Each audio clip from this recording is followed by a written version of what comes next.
तो बात की एक बात है कि समाजवादी पार्टी की ओर से इस मामले में बीजेपी उम्मीदवार के 4 समर्थकों समेत 150 लोगों के खिलाफ शिकायत की गई। हालांकि बीजेपी की ओर से इस मामले पर कोई जवाब सामने नहीं आया। गुजरात में कच्छ के नजदीक पाकिस्तान की 11 नाव पकड़ी गईं, जिसके बाद उस इलाके में बीएसएफ का सर्च ऑपरेशन जारी है, जिसके तहत हरामी नाला क्षेत्र से बीएसएफ ने अब तक 11 नावों समेत 3 पाकिस्तानी मछुआरों को भी गिरफ्तार किया। जबकि इस इलाके में अब भी कई और पाकिस्तानी मछुआरों के छिपे होने की खबर है, जिनकी तलाश की जा रही है। इस अभियान में वायुसेना की भी मदद ली गई और जवानों की 3 टीमों को हेलीकॉप्टर के जरिए 3 अलग अलग दिशाओं में भेजा गया।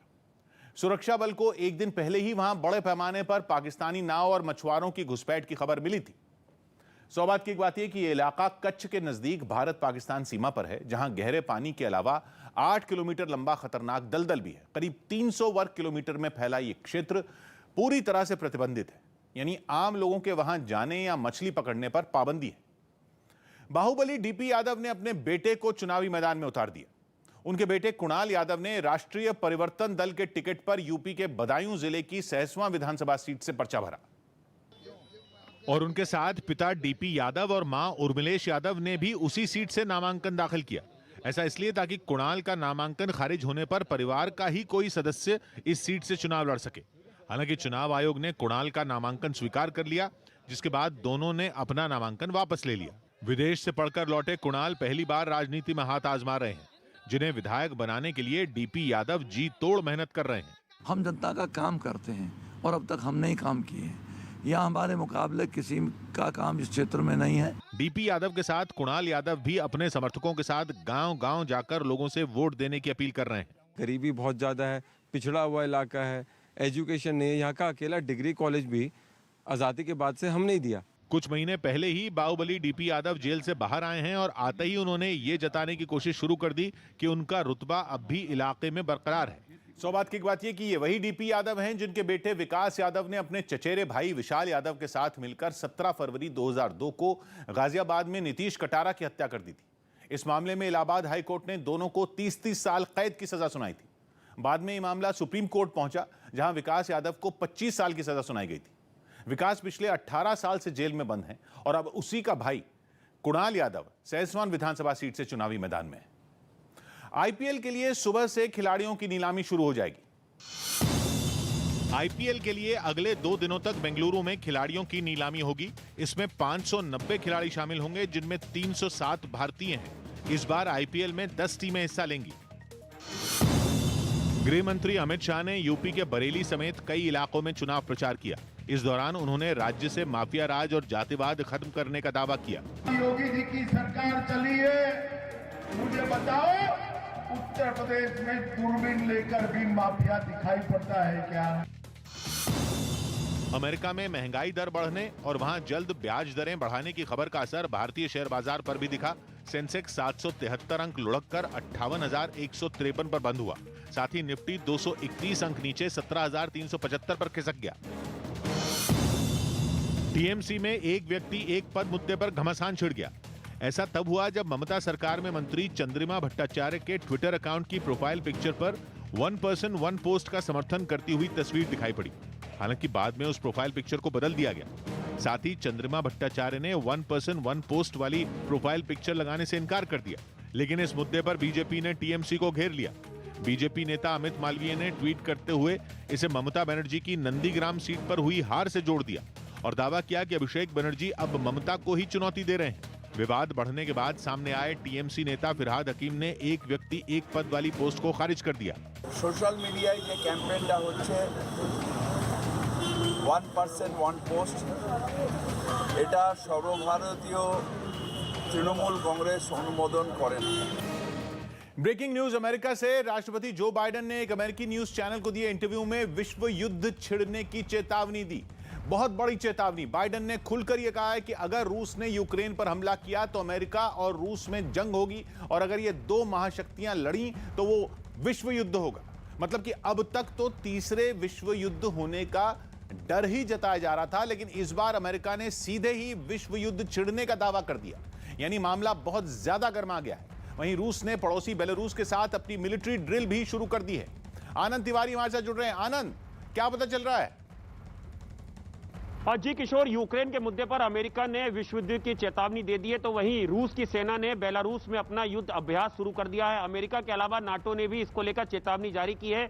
नाटो संगठन का कहना है कि रूस जिस तरह से यूक्रेन सीमा पर युद्ध अभ्यास कर रहा है और हथियार गोला बारूद इकट्ठा कर रहा है, वो यूरोप के लिए बेहद ही खतरनाक क्षण है। वहीं अमेरिकी राष्ट्रपति ने कहा है कि नागरिकों को अब निकल जाना चाहिए, हम दुनिया की सबसे बड़ी सेना का सामना कर रहे हैं और आने वाली परिस्थितियां और हालात कुछ भी हो सकते हैं।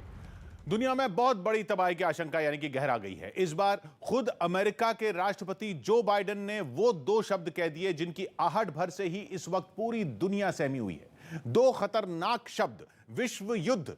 बाइडेन ने खुलेआम कहा कि अगर रूस ने यूक्रेन पर हमला किया तो तीसरा विश्व युद्ध होगा। और इसीलिए अमेरिका के चैनल NBC न्यूज को दिए इंटरव्यू में उन्होंने यूक्रेन में रह रहे अपने नागरिकों को तुरंत वहां से निकलने की चेतावनी दी और साफ कहा कि अगर युद्ध छिड़ा तो फिर अमेरिका उन्हें नहीं बचा पाएगा। जो बाइडेन ने दावा किया कि रूस के यूक्रेन पर धावा बोलने का मतलब होगा विश्व युद्ध और हालात इतने बिगड़ जाएंगे कि अमेरिका के लिए यूक्रेन में मौजूद अपने नागरिकों को ढूंढना, उन तक पहुंचना और उन्हें वहां से सुरक्षित बाहर निकालना नामुमकिन होगा। What scenarios would you put American troops to rescue and get Americans out? There's not. That's a world war. When Americans and Russians start shooting at one another, we're in a very different world than we've ever been in. Joe Biden ने दो टूक कहा कि America और रूस में जंग का मतलब है विश्व युद्ध। जो शख्स अमेरिका के राष्ट्रपति की कुर्सी पर बैठा है उसके मुंह से निकली इस चेतावनी ने पूरी दुनिया में खलबली मचा दी है। जो बाइडेन के बयान से साफ है कि अमेरिका को रत्ती भर का शक नहीं कि तीसरा विश्व युद्ध अब करीब है। यह बहुत बड़ा बयान है क्योंकि अब तक अमेरिका बार बार यह तो कहता आ रहा है कि अगर रूस की सेना यूक्रेन में दाखिल हुई तो उसकी रक्षा के लिए अमेरिका और पूरा यूरोप मिलकर रूस को मुंहतोड़ जवाब देंगे। इसका मतलब यही है कि जंग सिर्फ रूस और यूक्रेन या फिर अमेरिका के बीच ही नहीं सिमटेगी, बल्कि युद्ध का ऐसा विस्फोट होगा कि देश के देश जंग में कूद पड़ेंगे और कई देश लड़ेंगे तो वो तीसरा विश्व युद्ध ही होगा। लेकिन इस बार खुद अमेरिका ने ही खुलकर कह दिया कि विश्व युद्ध होगा और बाइडेन सिर्फ यही नहीं रुके, उन्होंने यह भी माना कि अमेरिका के लिए यह जंग बेहद मुश्किल होने वाली है। इसलिए उन्होंने इंटरव्यू में कहा कि वो किसी आतंकी संगठन से नहीं लड़ रहे, बल्कि उनका मुकाबला दुनिया की सबसे बड़ी सेनाओं में एक से है। अमेरिका अपने नागरिकों पर रत्ती भर का खतरा बर्दाश्त नहीं करता। लेकिन इंटरव्यू में जो बाइडेन ने दावा किया कि मौजूदा हालात बिल्कुल अलग हैं और तेजी से बिगड़ सकते हैं, इसी वजह से उन्होंने युद्ध होने पर यूक्रेन में मौजूद अपने नागरिकों को बचाने से ही हाथ खड़े कर दिए। लेकिन इसके साथ बाइडेन ने पुतिन को यह धमकी भी दी कि अगर रूस के हमले में यूक्रेन में मौजूद अमेरिकी नागरिकों को खरोंच भी आई तो अंजाम अच्छा नहीं होगा। बाइडेन ने इंटरव्यू में कहा कि अगर रूस के राष्ट्रपति व्लादिमीर पुतिन इतने बेवकूफ हैं कि यूक्रेन पर हमला करेंगे तो वो इतने समझदार भी हैं कि ऐसा कोई कदम नहीं उठाएंगे जो अमेरिकी नागरिकों के लिए खतरनाक हो। जो बाइडेन ने विश्व युद्ध छिड़ने का यह बयान भी ऐसे वक्त में दिया जब फरवरी का दूसरा हफ्ता खत्म होने को है और अमेरिका की इंटेलिजेंस रिपोर्ट्स में दावा किया गया है कि फरवरी के तीसरे हफ्ते में यूरोप में बड़ी उथल पुथल मच सकती है। रूस 15 फरवरी के बाद यूक्रेन में दाखिल हो सकता है। अमेरिका के दावे में दम इसलिए भी है क्योंकि एक दिन पहले ही रूस ने यूक्रेन के उत्तर में उसके और अपने पड़ोसी बेलारूस के साथ अपनी बहुत बड़ी जॉइंट मिलिट्री ड्रिल का दूसरा फेज भी शुरू कर दिया है, जिसकी तस्वीरें अपने रक्षा मंत्रालय से जारी करवाकर रूस ने एक बार फिर अपने तीखे तेवर दिखा दिए। लेकिन बेलारूस में किस जगह रूस की ड्रिल चल रही है वो उसने नहीं बताया। तस्वीरों में रूस और बेलारूस की बख्तरबंद गाड़ियों की पूरी टोली सैनिकों को लेकर उबड़ खाबड़ रास्तों पर फर्राटे से दौड़ते हुए ट्रेनिंग ग्राउंड पर जाती दिखी। और जब जाड़े में जमे बेलारूस के अज्ञात इलाके में भारी भरकम टैंकों ने हुंकार भरी तो बारूद की गर्मी में बर्फ भी पिघल गई। तोपों से निकले गोलों की आवाज ने सन्नाटे में उथल पुथल मचा दी।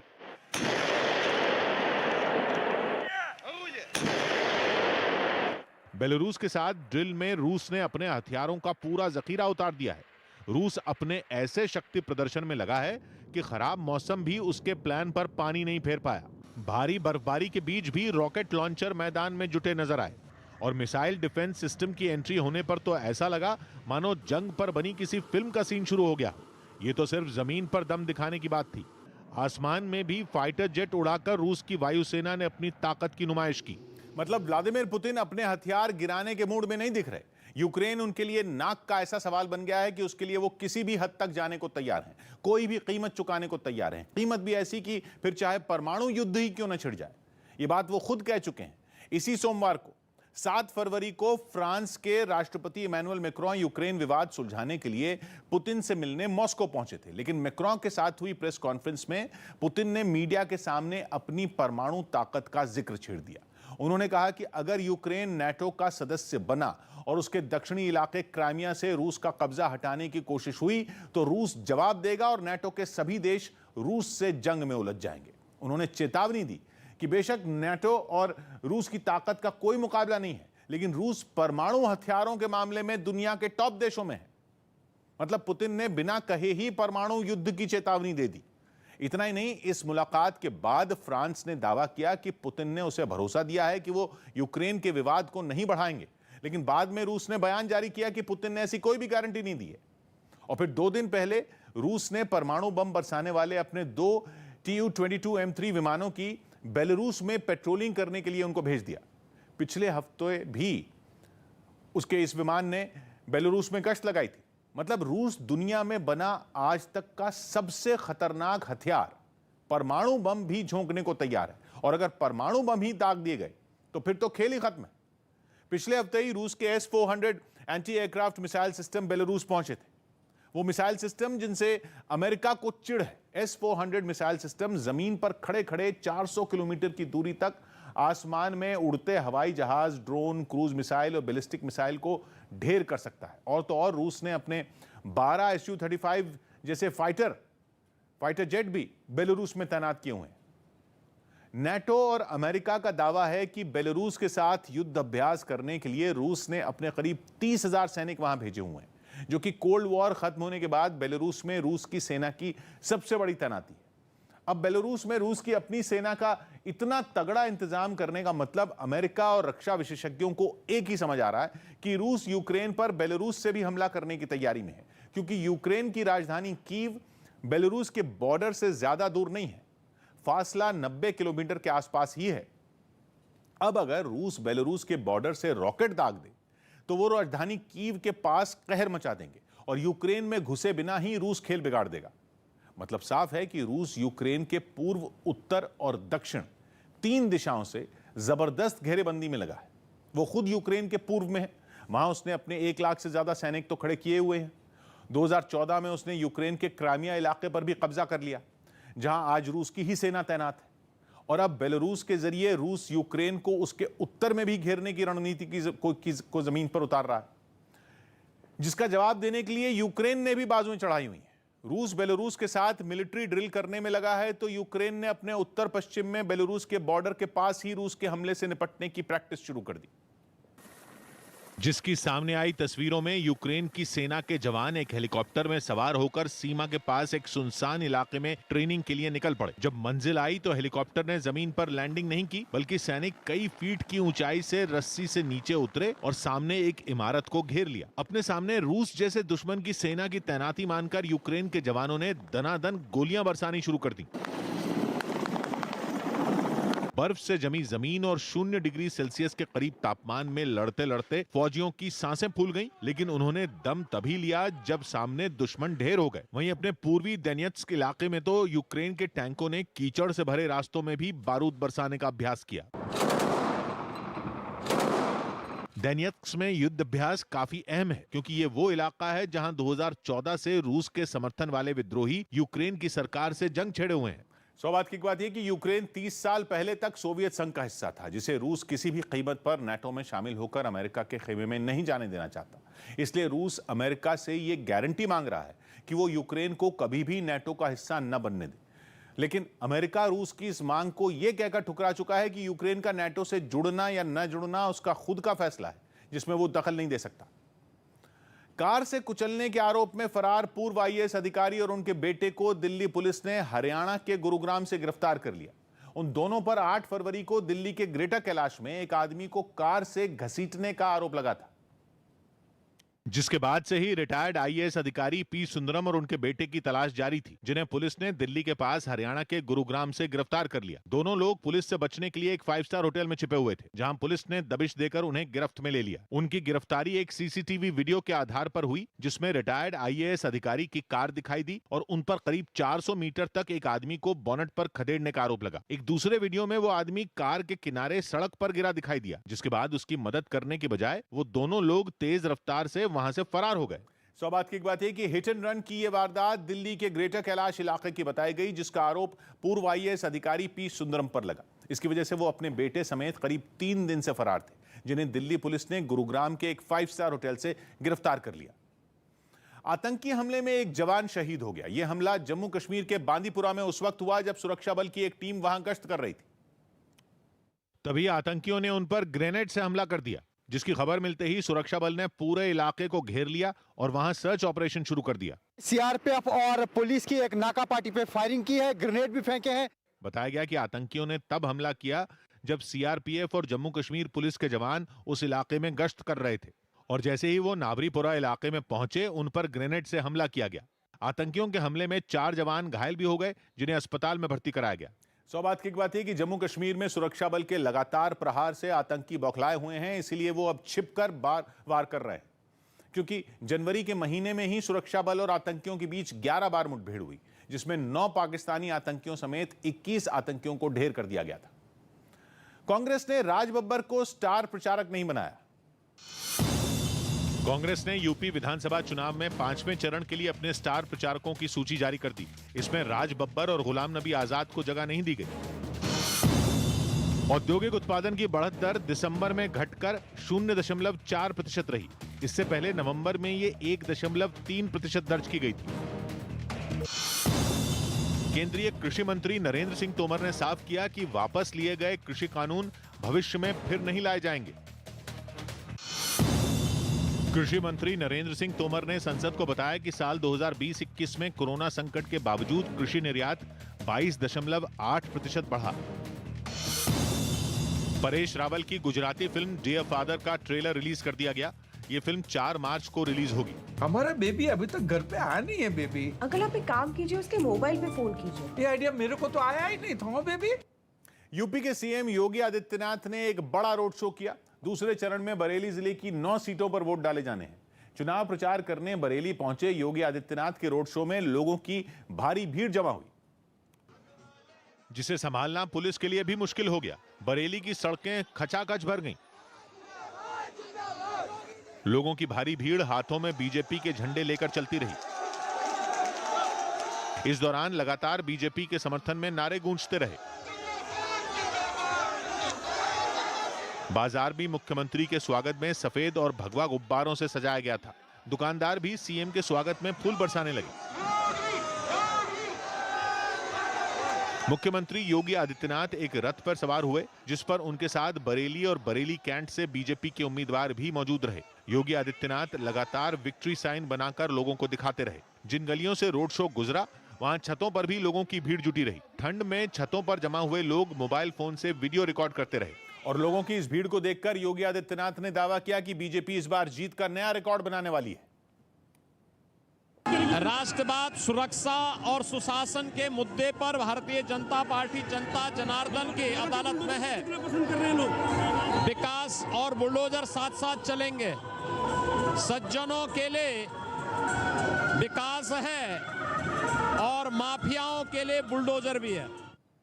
बरेली की जिन 2 सीटों पर प्रचार करने के लिए योगी आदित्यनाथ पहुंचे, उनमें एक बरेली सदर है, दूसरी सीट का नाम है बरेली कैंट। ये दोनों ही ऐसी सीटें हैं जो फिलहाल बीजेपी की झोली में हैं, लेकिन बरेली कैंट सीट से बीजेपी ने सिटिंग एमएलए की टिकट नहीं दी। उनकी जगह इस बार संजीव अग्रवाल को टिकट दी, जिनका मुकाबला समाजवादी पार्टी की सुप्रिया आरन से। वो पूर्व सांसद प्रवीण सिंह आरन की पत्नी है। हैरानी की बात यह है कि उन्हें पहले कांग्रेस ने टिकट दिया था, लेकिन कांग्रेस से टिकट मिलने के बाद वो समाजवादी पार्टी में शामिल हो गई और समाजवादी पार्टी ने ही उन्हें टिकट भी दे दी। इसी तरह दूसरी सीट है बरेली सदर, जहां से बीजेपी के अरुण कुमार सक्सेना विधायक हैं। 2 बार से वो चुनाव जीत रहे हैं और इस बार भी बीजेपी ने उन्हीं पर दांव खेला है। हालांकि ये ऐसी सीट है जो बीजेपी का गढ़ मानी जाती है। 1985 से ही बरेली की शहरी सीट पर बीजेपी का कब्जा है। समाजवादी पार्टी या बीएसपी का यहां कभी खाता भी नहीं खुला। हालांकि समाजवादी पार्टी ने इस बार बरेली शहर सीट पर भी पूरी ताकत झोंकी हुई है और पूर्व पार्षद राजेश अग्रवाल को उम्मीदवार बनाया है। सौभाग्य की एक बात यह कि बरेली जिले में 9 की 9 सीटों पर पिछली बार बीजेपी जीती थी, लेकिन इस बार उसने 3 मौजूदा विधायकों को टिकट नहीं दिया। समाजवादी पार्टी का दावा है कि लोगों में बीजेपी के खिलाफ नाराजगी है, इसलिए उसने भी बीजेपी से बरेली की सीटें छीनने के लिए पूरी जान लगाई हुई है। दिल्ली के बवाना इलाके में बिल्डिंग गिरने से 4 लोगों की मौत हो गई। बताया गया कि राजीव रतन योजना के तहत बनाए गए ये फ्लैट खाली थे, लेकिन उस इलाके में जानवर चराने आए कुछ लोग इस हादसे का शिकार हो गए और उनमें 4 लोगों की मौत हो गई। दोपहर के वक्त अचानक गिरी इस बिल्डिंग के बाद उस पूरे इलाके में अफरा तफरी मच गई। मौके पर मौजूद लोगों ने बिल्डिंग के मलबे में कई लोगों के दबे होने की आशंका जताई। लगभग 2, 4, 5 आदमी लोग फंसे होंगे, जिन्हें निकालने के लिए फौरन रेस्क्यू ऑपरेशन शुरू किया गया। खुदाई करने वाली मशीन की मदद से बिल्डिंग का मलबा हटाने का काम तेज कर दिया गया ताकि उसमें दबे लोगों की जान बचाई जा सके। अचानक से ये बिल्डिंग भरभरा कर गिर पड़ी और इसमें कई लोग दब गए। फिलहाल यहाँ पर रेस्क्यू ऑपरेशन जारी है। इस दौरान अंदर फंसे एक शख्स का वीडियो भी सामने आया, जिसकी मदद के लिए राहत और बचाव दल के लोग जुटे दिखाई दिए। हादसे में घायल हुए लोगों को अस्पताल तक पहुंचाने के लिए वहां कई एम्बुलेंस की तैनाती भी की गई, जिनकी मदद से गंभीर रूप से घायल 2 लोगों को अस्पताल में भर्ती कराया गया। सौभाग्य की बात यह कि दिल्ली के बवाना में जो बिल्डिंग गिरी वो एक सरकारी योजना के तहत बनाई जा रही थी, जिसके फ्लैट हादसे के वक्त खाली थे। मौके पर मौजूद लोगों ने दावा किया कि दोपहर करीब 3 बजे बिल्डिंग का एक हिस्सा अचानक गिर पड़ा, जिसके मलबे में कई लोग दब गए। हालांकि उन्हें निकालने के लिए प्रशासन ने अपनी पूरी ताकत झोंक दी। आज समंदर है बेहाल, आज समंदर है बेहाल, फेंक मछेरे अपना जाल। सौभाग्य की एक बात कही विज्ञान ने, थम जाएगा ये भूचाल, ऐसा कोई वहम न पाल। मिलते हैं कल, घड़ी जब इशारा करेगी 9 बजे रात का, वक्त फिर होगा सौभाग्य की बात।